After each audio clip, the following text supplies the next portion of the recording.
Hi Pisces, welcome to Higher Source Tarot for a tarot reading for all Pisces, Sun, Moon, Rising, and Venus.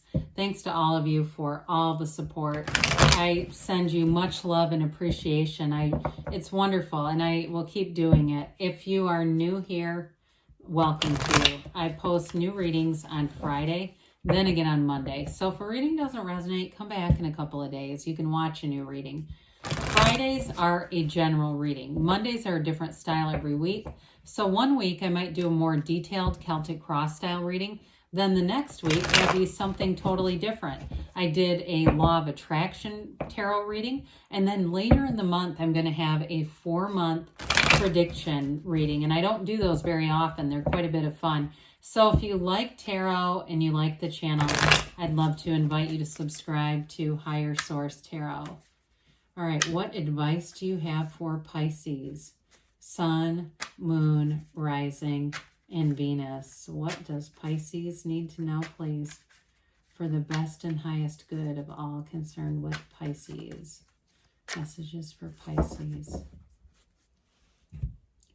All right, so we'll start here with the tarot, and then we'll have the angel answers. You've got here the Eight of Wands, the King of Wands, Five of Cups, Seven of Wands, Judgment, the King of Swords, the Two of Cups, and the Knight of Pentacles here. Well, I feel like with this, they're telling you that Knight of Pentacles comes in to bring good news, okay? They say this is one that says good news is on the way with all the yellow in the backdrop. You have the Master of Career and Expansion and the Master of Communication and Mental Clarity here. So if you've had something, some minor disappointment, I feel like you're getting information here that's going to be a real turning point here. And you have a partnership coming in here. You have a love interest here too. So if you've had some kind of setback in that relationship, I do feel like with the Seven of Wands, you're going to move forward regardless. That Seven of Wands is, there's no obstacles that'll stop you there. So the eight, you have the 8 and the 7 of Wands, which is interesting to see. We have 78 cards here.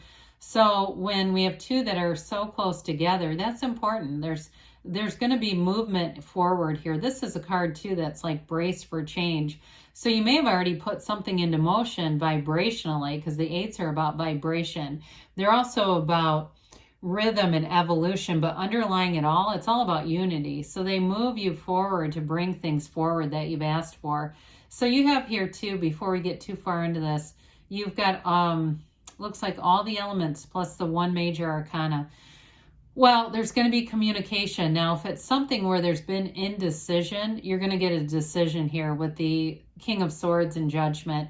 But it goes in your favor. It's a decision that helps you move forward. Even if there's been some unfinished emotional business, I feel like it gets tied up. It's like gets taken care of. It gets addressed so that you can move forward with this unencumbered. There's freedom here. It's a wonderful energy to move forward with relationships or career. So the King of Wands is an energy of inspiration as well. Very charismatic energy. And if this is who you're attracting to, I do feel like this person has a lot of leadership qualities. There may be something about them where it's their job, something in their job, or even if they're like into volunteering a lot, they may end up being somebody who runs a lot of committees and things.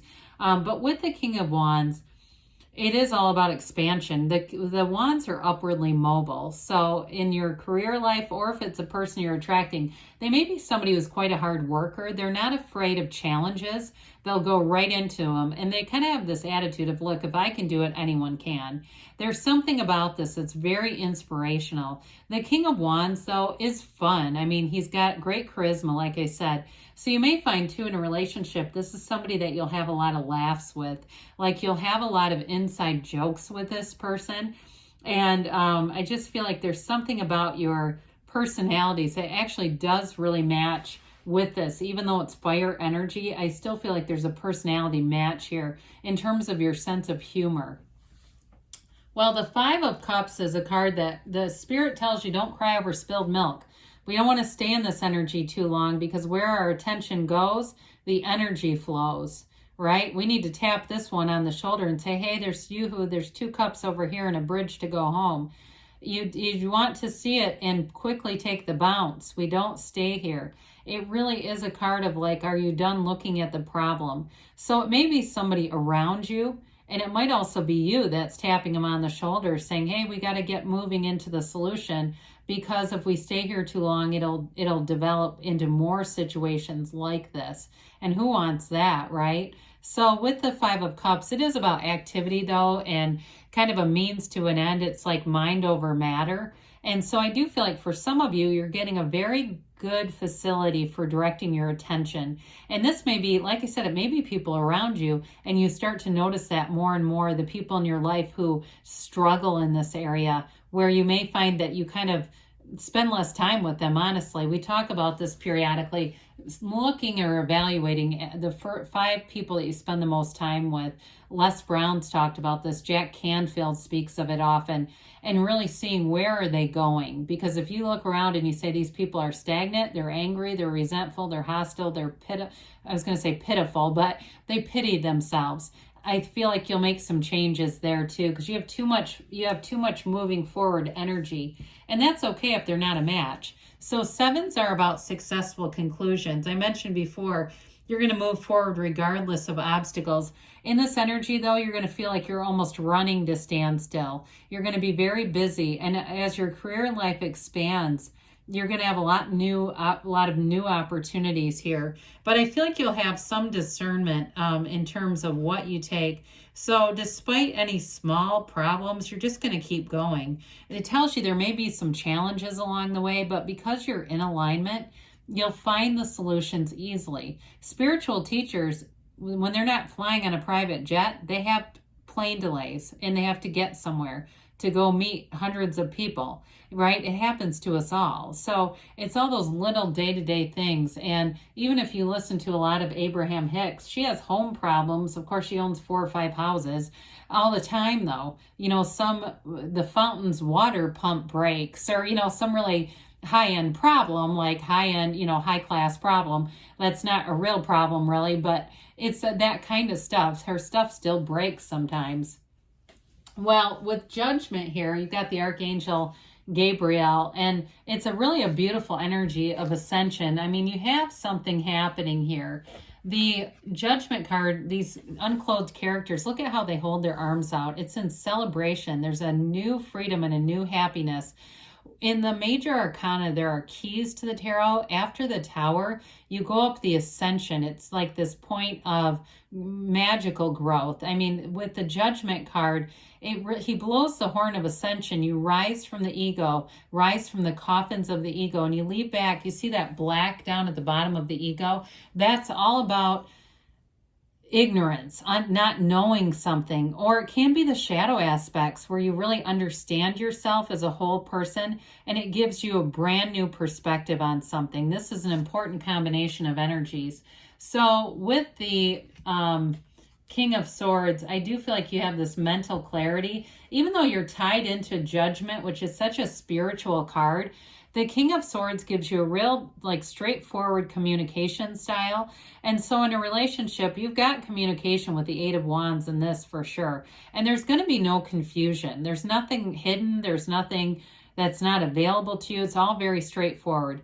The swords were nobility in the tarot. And so you've got the upwardly mobile King of Wands, but with this high-powered nobility feature. And so in your career life, you're definitely going to be making gains, seeing promotions here. If it's somebody you're attracting, though, like I said, they're also, maybe they didn't come from much, but they're definitely making their mark on the world and wanting to find other people like them who are also ascending, who are also, they don't want to sit still and just complain about problems and their shitty job.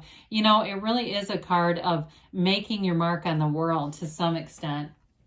So the 2 of Wands, 2 of Cups, pardon me, you've got a match. 2s are about partnerships. And of course, the 2 of Cups is about love.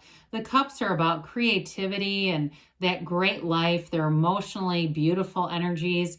And they also, too, with this, can be, too, about using your imagination. And so It's been said many times that the mind's imagination is a preview for life's coming attractions. So allowing yourself to be in this place of feeling the love regardless of where you are. It is a reciprocal love, though. It's two people who want the same things, who want to move forward.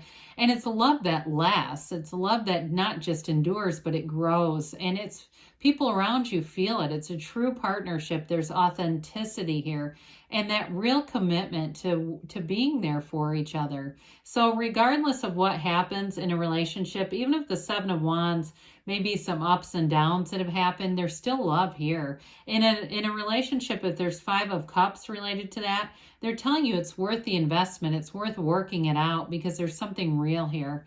So that Knight of Pentacles comes in to bring a good message. Now, he moves steadily, and sometimes people say he's slow, but that yellow in the background is an environment that's very positive and abundant. It's an energy where you get things right, so you don't have to go back, or look at the calendar for the next Mercury retrograde, hoping to redo this. You get it right the first time with the Knight of Pentacles. And so it's long-term stability in terms of relationships and commitments, but also in finance. So those of you that are growing your careers, it's really something that lasts. There's no downside to this. It gets it done the right time, the right way the first time. All right, let's see here what the angels have to say for Pisces, please. Messages for Pisces. Okay. What else does Pisces need to know, please?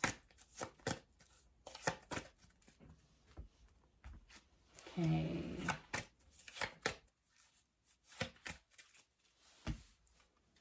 Abundance. I have not seen this card in ages. You've definitely got something moving forward with both the 7, 8 of Wands here. Helpful people. So I think I mentioned it with the King of Wands. But if not, you definitely have images in the tarot too that suggest you're going to have good people around you. They say you have big happy changes coming in. This card I very rarely see. So it's wonderful when it shows up with something else that we don't see a lot. They say in a year from now, but don't let that freak you out. It doesn't mean that nothing's happening. It's like in a year from now, you're going to look back at your life and not believe the changes that have happened. It's big time. You've got don't stop because good things are on the way for you, Pisces. I love you, and I'll be back again soon.